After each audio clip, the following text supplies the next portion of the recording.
Olá pessoal, tudo bem? Aqui é o professor Luiz Gonzaga. Então, nós vamos nesse vídeo trabalhar o crime de receptação, tá? Artigo 180 do Código Penal. Vamos falar também sobre a receptação de animal, artigo 180-A do Código Penal, que nada mais é que uma forma qualificada da receptação, vamos falar sobre ela. E também vamos falar sobre as chamadas escusas absolutórias, está ali no artigo 181, né? E seguintes, tá bom? Então, lá no artigo 180 tem um crime de receptação. Então, fala assim um dispositivo: adquirir, receber, transportar, conduzir ou ocultar em proveito próprio ou alheio coisa que sabe ser produto de crime ou influir para que terceiro de boa fé adquira, receba ou oculte, reclusão de 1 a 4 anos e multa. Pelo preceito secundário, né, como se observa, a reclusão de 1 a 4 anos. Então já podemos perceber que é um crime de médio potencial ofensivo, porque a pena máxima ultrapassa o patamar de 2 anos, então não é, né? Se não ultrapassasse o patamar de 2 anos, seria um crime de menor potencial ofensivo, né? Mas o preceito mínimo, né, no caso a pena mínima combinada abstrato, né, não ultrapassa o patamar de 1 ano. Então, logo é possível a aplicabilidade do sursis processual, ali a suspensão condicional do processo, né, que está ali disposta no artigo 89 da Lei 9.099/95, tá? Pessoal, em relação à classificação do crime de receptação, né, então vamos trabalhar novamente o caput do artigo 180, falar da receptação própria, imprópria, falar sobre os verbos do tipo, tá? Então vamos agora à classificação. Nós temos aí a receptação, um crime comum, depois pode ser praticado por qualquer pessoa em que não exige a qualidade específica do sujeito ativo do crime. É um crime de forma livre e a receptação ela pode ser praticada de qualquer maneira, tá? É um crime instantâneo ou permanente, a depender do verbo do tipo. Então, aqui nas condutas, quando fala adquirir e receber, trata-se de crime instantâneo. Então, nas condutas típicas, adquirir ou receber, temos um crime instantâneo. Então, logo, a consumação ocorre num certo momento, né? Então, no momento que a pessoa adquire ou ela recebe de um terceiro um objeto material de um crime anterior, né? Então, com isso, nós temos o crime de receptação consumado, tá bom? Já nas condutas, quando fala aqui os núcleos do tipo transportar, conduzir e ocultar, nós temos aqui um crime permanente, então isso é muito importante, tá? Então, repetindo, nas condutas adquirir, receber, crime instantâneo, né? Já nas condutas ocultar, transportar, conduzir, crime permanente. Então, se eu tenho um crime permanente, né? Crime permanente é aquele em que a sua consumação se protrai no tempo, né? Então, não há um dado momento exato, não há um momento exato, né, para a consumação do delito, beleza? Então, isso é muito importante também, tá? Além disso, é um crime plurissubsistente, né? Pois admite o fracionamento da conduta, cabendo a tentativa de receptação em regra. É um crime de dano, lógico, né? E é um crime unissubjetivo, quer dizer o quê? Ele pode ser praticado por uma ou mais pessoas, também chamado crime unilateral ou de concurso eventual, tá? Então essa aqui é a classificação, né, do crime de receptação. Ponto importante, né, quando aqui o tipo penal, ele fala, né, coisa que sabe ser produto de crime. Então, objeto material, nós temos o quê? Uma coisa móvel, óbvio, né? Coisa móvel, que não é cabível uma receptação de bem imóvel, né? À toa que fala coisa que sabe ser produto de crime, né? Então, nós temos aqui uma coisa móvel, beleza? É importante, nessa aquisição aqui, né? De cara, você já percebe que a receptação é o chamado crime acessório, também conhecido como crime parasitário, né? Então, quando fala aqui, né, que é o objeto, material de crime, enfim, então o crime acessório, também chamado crime de fusão ou crime parasitário, né? Então ele reclama, né, no caso, a prática de um crime anterior, né, independente do conhecimento, né, da autoria ou da punição desse crime anterior, né? Então, digamos que eu tenho uma moto que foi roubada, certo? E posteriormente ela é vendida para um terceiro, né? Esse terceiro, ele é um receptador, ele está adquirindo a moto, tá? E digamos que ninguém sabe, o autor do roubo dessa moto, ele não é identificado, por exemplo, né? E aí? É possível a punição da receptação, que é o crime acessório? Sim. Apesar de ser um crime acessório, o crime parasitário, ele detém autonomia no que tange ao crime anterior. Então isso aí é um ponto de suma importância, tá? Beleza? Outro ponto, digamos que o autor do crime anterior, na verdade, é um adolescente, né? Ele é inimputável, critério biológico. Então, nesse ponto, ele sequer praticou um crime, né? Foi uma contravenção penal, perdão, foi um ato infracional, né? Então, que é análogo ao crime de roubo, né? Mas e aí, professor, ele é inimputável, então nesse caso não é possível a receptação. Negativo, tá? A receptação continua sendo plenamente punível, independentemente do conhecimento da autoria do crime anterior, do crime no qual se origina esse objeto receptado, como também independentemente da punibilidade, né, do autor desse crime anterior, né, que deu origem a esse objeto, né, que fora receptado, né, o produto desse crime. Tranquilo? Então esse aí também é um ponto muito importante, tá? Ressaltando mais uma vez que a receptação é chamado crime parasitário ou também chamado crime acessório, tá? Da mesma forma, a extinção da punibilidade em relação ao crime anterior, digamos, o crime anterior prescreveu.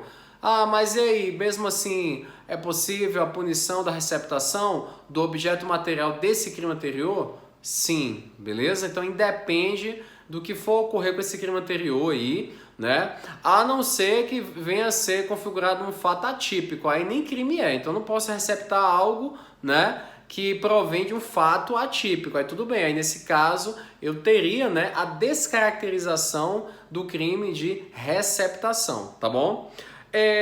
Outro ponto importante, será que é possível a receptação da receptação? Sim, né? Óbvio. Digamos que eu adquiro uma moto, né, que ela foi roubada. Esse exemplo que eu falei para vocês, né? Receptação, eu sou um receptador. Aí eu pego essa mesma moto e vendo para outra pessoa. E essa outra pessoa, ela é receptadora? Sim, ela pratica a receptação da receptação, né? No caso, essa moto é objeto material de dois crimes, tanto do crime original, né, ali, né, que é o roubo, como também do crime de receptação praticado por mim. Professor, mas aí quem é a vítima? O senhor que é receptador será a vítima? Não. Nesse caso, a vítima é a vítima do crime original, do primeiro delito, né, ao qual, né, se originou esse objeto material do delito, do crime, né? Então, no caso aí, a vítima do roubo, ela será vítima de todas as receptações posteriores, né? Tá? Então ela será a vítima sempre, tá bom? Então isso aí é muito importante, tá? Então vamos lá para o tipo penal, o artigo 180. Então fala: adquirir, receber, transportar, conduzir ou ocultar em proveito próprio ou alheio, coisa que sabe ser produto de crime. Quando fala aqui, coisa que sabe, né? Então exige o que? Um dolo específico, existe o dolo, é um crime doloso, então não admite modalidade culposa. Então tem que ser comprovado esse dolo, né? De saber, ou ele deveria saber, que aquele objeto ali, que aquele bem, ele é de origem criminosa, tranquilo? Então aqui nessa primeira parte nós temos a chamada receptação própria, certo? Então a primeira parte do caput do artigo 180, nós temos a chamada receptação própria. É justamente quando ele recebe, quando ele adquire, quando ele oculta, quando ele conduz, quando ele transporta, né, o bem. Então isso aí, né, que é objeto material de um crime anterior. Então nós temos a chamada receptação própria, beleza? A receptação própria trata-se de crime material, né? Temos aqui um crime material, aquele que cuja consumação exige a ocorrência de um resultado naturalístico, tá? Então nós temos aí um crime material, tendo em vista que para sua consumação exige-se a ocorrência de um resultado naturalístico, tá? Então isso aí é muito importante. Já a segunda parte fala assim: ou influir para que terceiro de boa fé adquira, receba ou oculte, né? Pessoal, esse ato de influir, então digamos que eu tenho alguém que chega assim: Luiz, eu tô querendo aí comprar um carro, né? Quero comprar aí um Honda Civic 2016, 2017 ali, tô vendo os preços, né, no mercado Vi que no mercado aí de venda de carros usados, ele tá valendo, sei lá, acho que uns 60 mil, né? 65 mil. Então, eu tava querendo ver uma oferta melhor, tá? Não, deixa comigo, né? Vamos ver se eu consigo. Aí alguém me oferece um carro, olha, eu consegui um carro no esquema aí e tal, vou te falar como é que foi, mas tá no precinho. Quanto é que é o carro? Ó, eu passo o carro por 50 mil, ou melhor ainda, 40 mil. Pô, 40 mil, o carro que no mercado é 65, 70, então 30 mil mais barato, imagine só, né?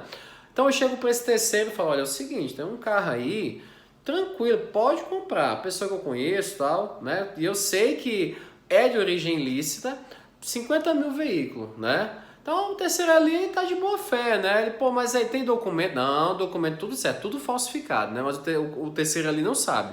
Não, tudo certo, pode levar, o documento é tudo ok, vai ser tudo no seu nome e tal. Não, então eu vou querer fazer sim, né? Eu vou querer esse veículo, eu vou e vendo para ele, né? Faço a intermediação, melhor dizendo, né? Então, nesse caso, eu que influí para que terceiro de boa-fé adquirisse um bem, né, proveniente de uma conduta criminosa, eu pratico o quê? A chamada receptação imprópria, tá? É chamada receptação imprópria. A receptação imprópria, que é a segunda parte do caput do artigo 180 do Código Penal, trata-se de crime formal, né? Crime formal, né? Aquele chamado crime de consumação antecipada ou de resultado cortado, em que para sua consumação não exige a ocorrência do resultado naturalístico, mesmo que ele seja previsto, ele pode até acontecer, mas será um mero exaurimento, tranquilo? Então não exige a ocorrência do resultado naturalístico. Então a receptação imprópria, nós temos um crime formal. Já na receptação própria, nós temos um crime material, tá? Então a receptação própria é a primeira parte ali do caput do artigo 180, crime material, e receptação imprópria é a segunda parte do artigo 180, crime formal, também chamado de consumação antecipada ou de resultado cortado, beleza? Então isso é muito importante que você entenda essa distinção entre receptação própria e receptação imprópria, beleza? Tranquilo? Tá? Então, certo. Então aqui já analisamos o caput, né? Vamos agora avançar e trabalhar. Até tem algumas observações interessantes aqui, ó. Até só lembrando, a receptação própria ela exige um dolo direto e específico, né? Por isso que nós temos aqui um crime material. Já a receptação imprópria ela exige um dolo direto e específico também, que é no ato de influir para que terceiro adquira, né, o bem, certo? Objeto material de crime anterior, tá bom? Pessoal, parágrafo 1º, no artigo 180, temos a chamada receptação qualificada, tá? Então, artigo 180, parágrafo 1º, tá? Nós temos a chamada receptação qualificada.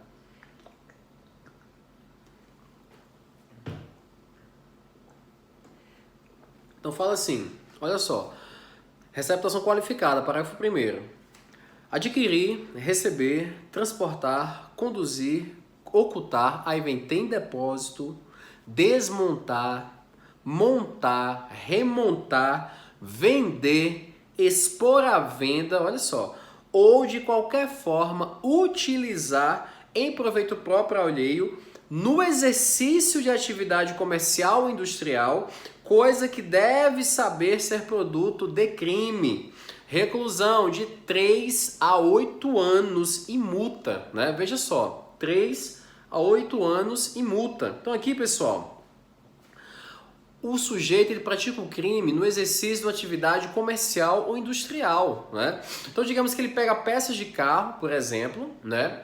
E com essas peças de carro, ele utiliza elas para montar outros veículos, né? Ou utiliza essas peças para repor. Digamos, ele tem uma oficina, né?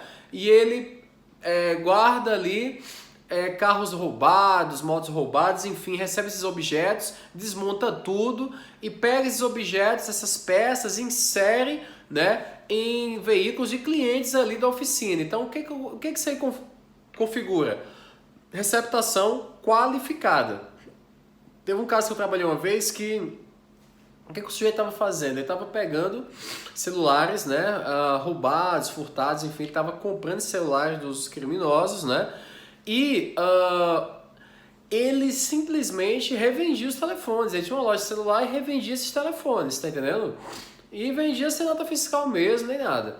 Então, assim, quem está comprando é receptador? Sim, está comprando essa nota fiscal no preço abaixo de mercado, é receptador. Vai ter que analisar se a receptação é dolosa ou é culposa, porque vamos analisar também que há a chamada receptação culposa, né, que não é a do CAPT. Aquela conduta do CAPT ali, ela é dolosa, mas há sim a receptação culposa, nós vamos trabalhar mais à frente, tá bom?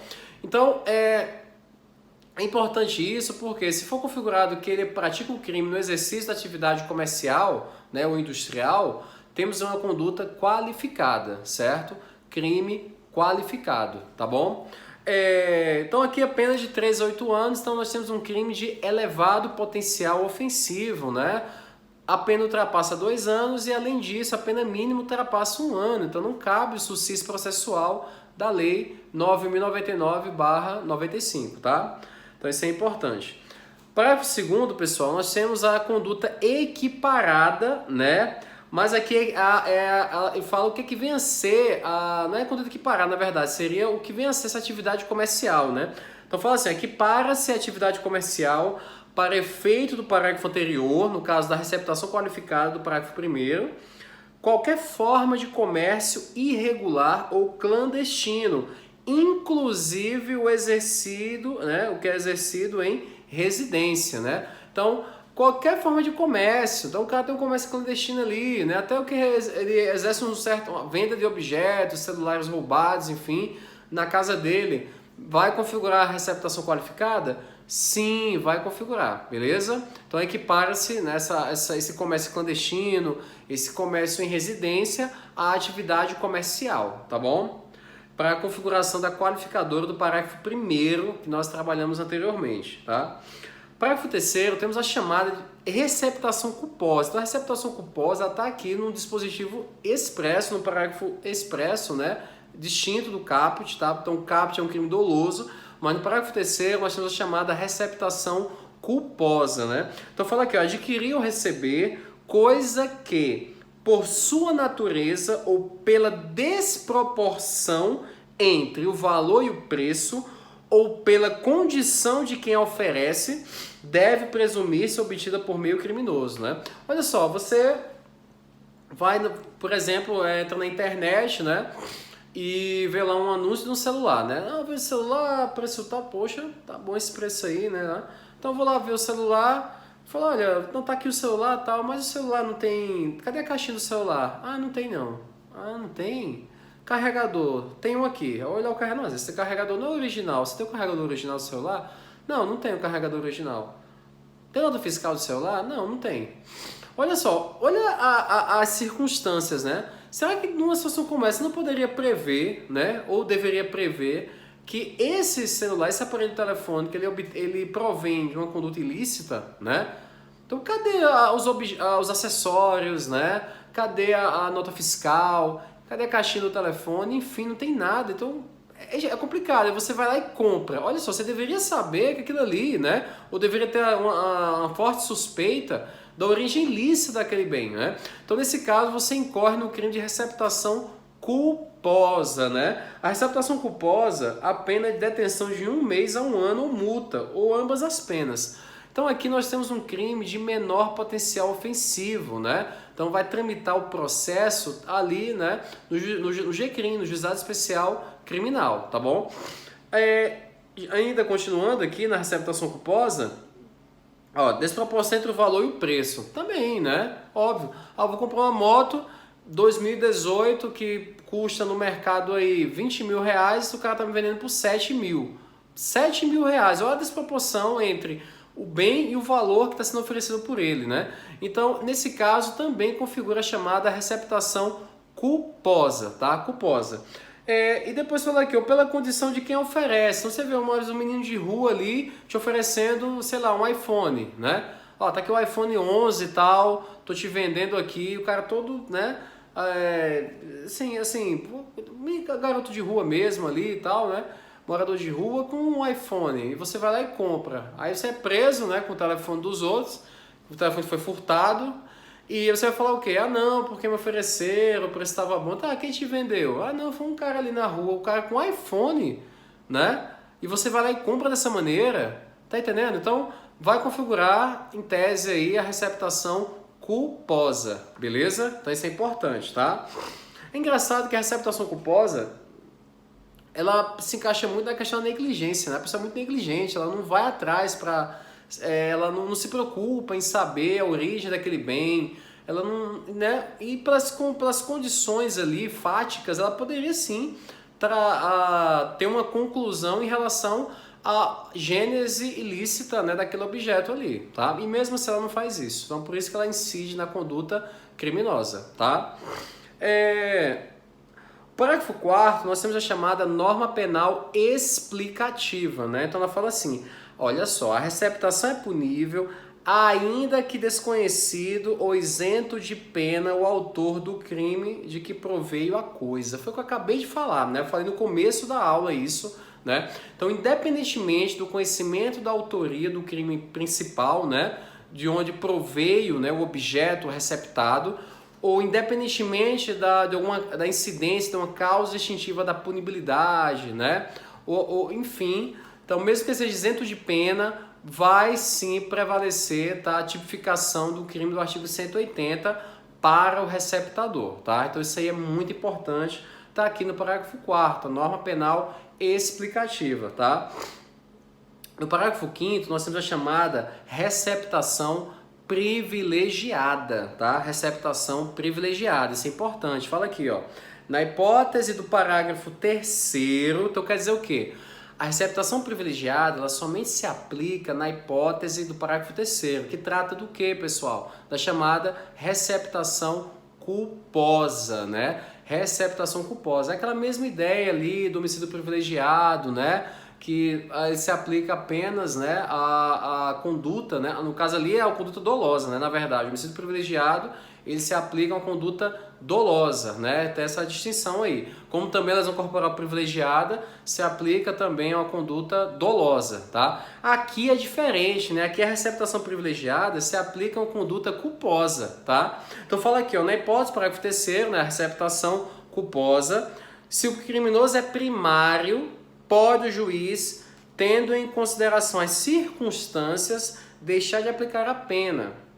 Na receptação dolosa, aplica-se o disposto no parágrafo 2º do artigo 155 do Código Penal, tá? Ponto importante aqui é o seguinte, quando fala o parágrafo 3º, né, se ele for primário, o juiz pode deixar de aplicar a pena, né? Então, o privilégio se aplica tanto à receptação culposa, do parágrafo 3º, como também aplica-se à receptação dolosa. Agora, é interessante o seguinte, no caso da receptação culposa, basta o único requisito, que ele seja primário. Aí o juiz vai analisar as circunstâncias do caso e deixa de aplicar a pena, conforme fala aqui, né? Agora, na receptação dolosa, ele tem que obedecer todos os requisitos do chamado furto privilegiado, lá do parágrafo 2º, que é o quê?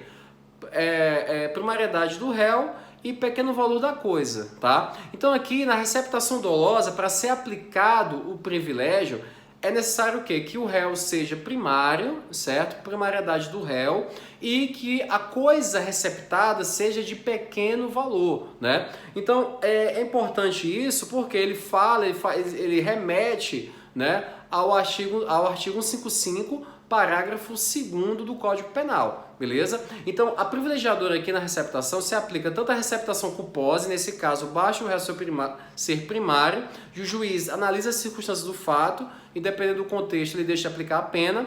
Já na receptação dolosa, aplica-se o disposto do parágrafo 2º do artigo 155, que é o quê? Ali trata do furto privilegiado. Então, lá os requisitos são primariedade do agente e pequeno valor da coisa. Então, é isso que está dizendo aqui, tá? Nesse parágrafo 5º do artigo 180 do Código Penal, beleza?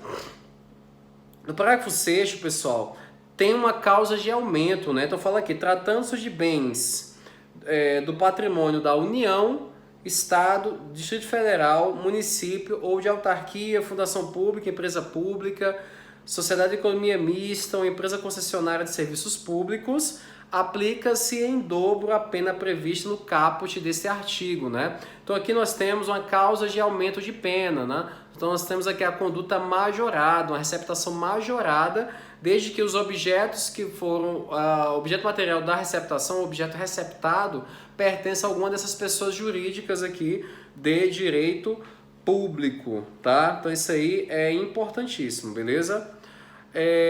Ainda já falamos sobre isso, a ação penal ela é pública incondicionada, tá? Ação penal pública incondicionada, isso aí também é muito importante, tá? Então, pessoal, no mais, em relação à receptação do artigo 180 do Código Penal, né? Era isso. Vamos agora trabalhar rapidamente o artigo 180-A, né? Que trata da receptação de animal, que é um crime autônomo, né? Diga-se de passagem. Então, fala aqui. Mesma situação, adquirir, receber, transportar, conduzir, ocultar, ter em depósito ou vender com a finalidade, olha só, o elemento subjetivo especial do tipo, com a finalidade de produção ou de comercialização semovente domesticável de produção, ainda que abatido ou dividido em partes, que deve saber ser produto de crime. Reclusão de 2 a 5 anos e multa, é um crime de elevado potencial ofensivo. Então aqui, quando fala receptação de animal, não é qualquer animal não.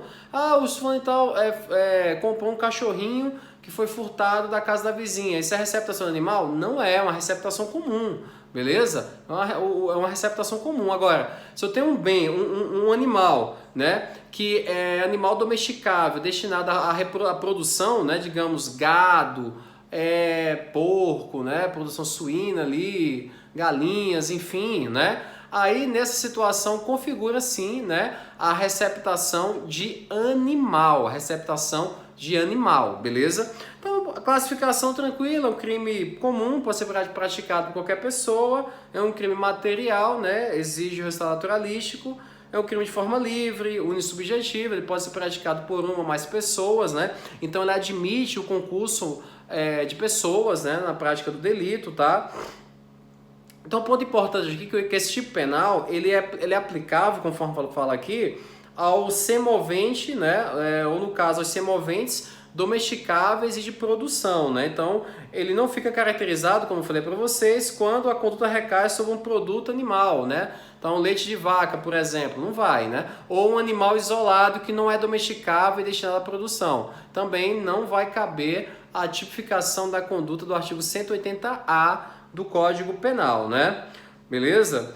Outro ponto interessante aqui também é que é um crime plurissubsistente, né? Então é possível a conduta tentada, beleza? Então aqui, pessoal, nós temos com isso, né, o artigo 180-A do Código Penal. Lá no artigo 181 do Código Penal, né, que é muito importante também, trata das chamadas escusas, né, absolutórias, ou muitos chamam também de imunidades absolutas, enfim, né? Então, o artigo 181 fala assim: é isento de pena quem comete qualquer dos crimes previstos nesse título, né, no caso, os crimes contra o patrimônio, em prejuízo, inciso 1, do cônjuge, na constância da sociedade conjugal.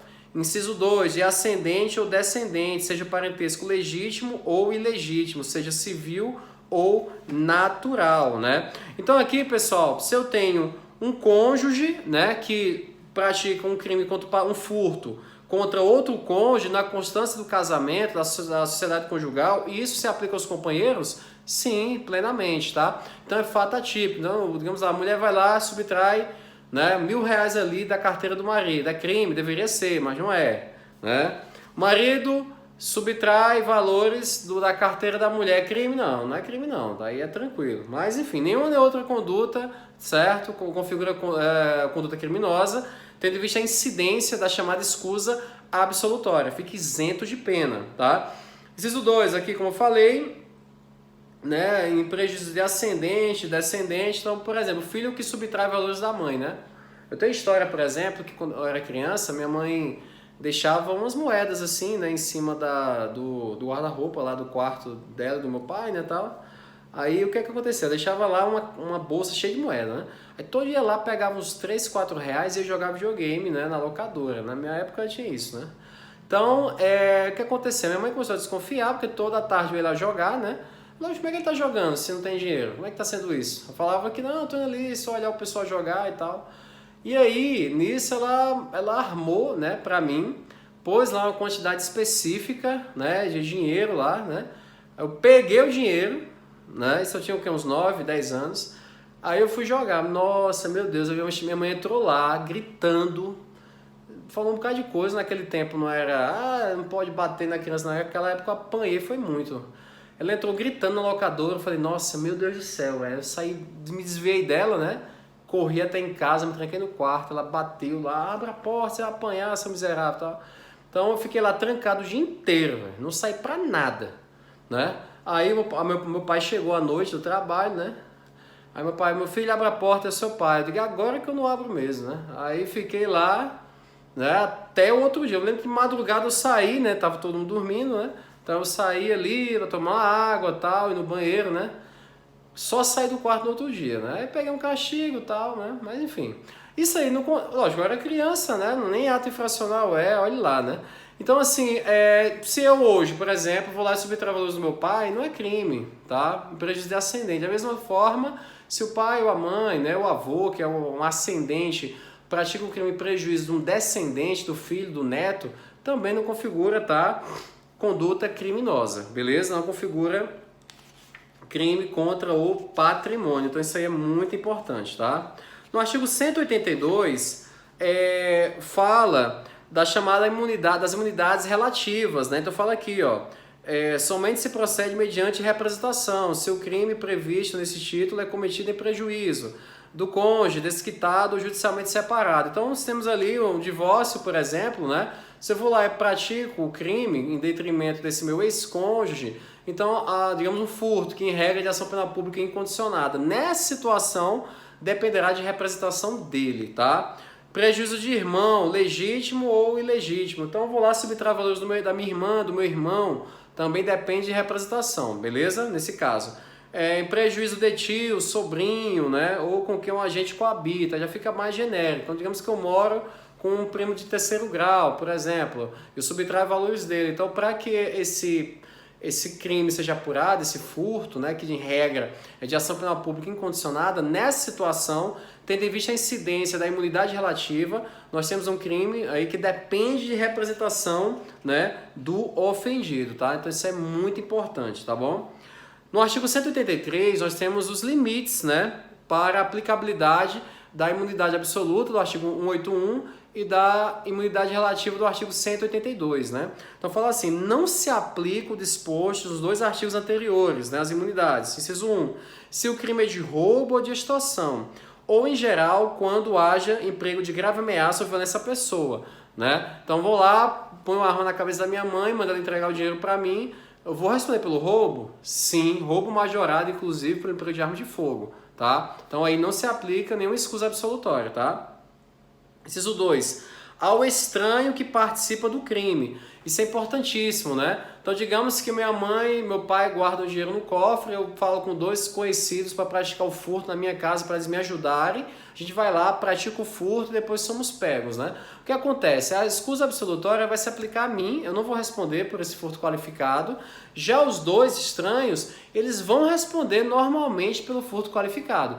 Aí você vai dizer, professor, mas qual o fundamento para que isso ocorra, né? Artigo 30 do Código Penal. As circunstâncias e condições de caráter pessoal não se comunicam, salvo quando elementares do crime. Então, nesses concursos de pessoas aí, essa condição minha de ser filho, né, descendente, né, da vítima, das vítimas, né? Então isso é uma condição de caráter pessoal, que não é elementar do crime de furto, isso aí, tá? O crime de furto não traz esse elementar de ter que ser filho, não fala nada disso. É uma condição de caráter pessoal e tu não vai se comunicar para os demais. Então eu deixo de responder, eu fico isento de pena e os dois estranhos, né? Os outros dois que me auxiliaram na prática da conduta, né? Eles no caso aí, vão responder normalmente pelo crime, tá? Então isso aí também é muito importante, beleza? Inciso 3, né? Inciso 3, fala aqui, se o crime é praticado contra pessoa com a idade igual ou superior a 60 anos, né? Então, se a vítima foi idosa, meu amigo, não se aplica a escusa absolutória, tá? Se a vítima foi idosa, não se aplica a escusa absolutória, nem a imunidade absoluta do artigo 181 e nem a imunidade relativa do artigo 182 do Código Penal, tá bom? Então, pessoal, com isso eu encerro, tá? Aqui a aula de hoje, beleza? Então, espero que vocês tenham gostado, bons estudos e até a próxima.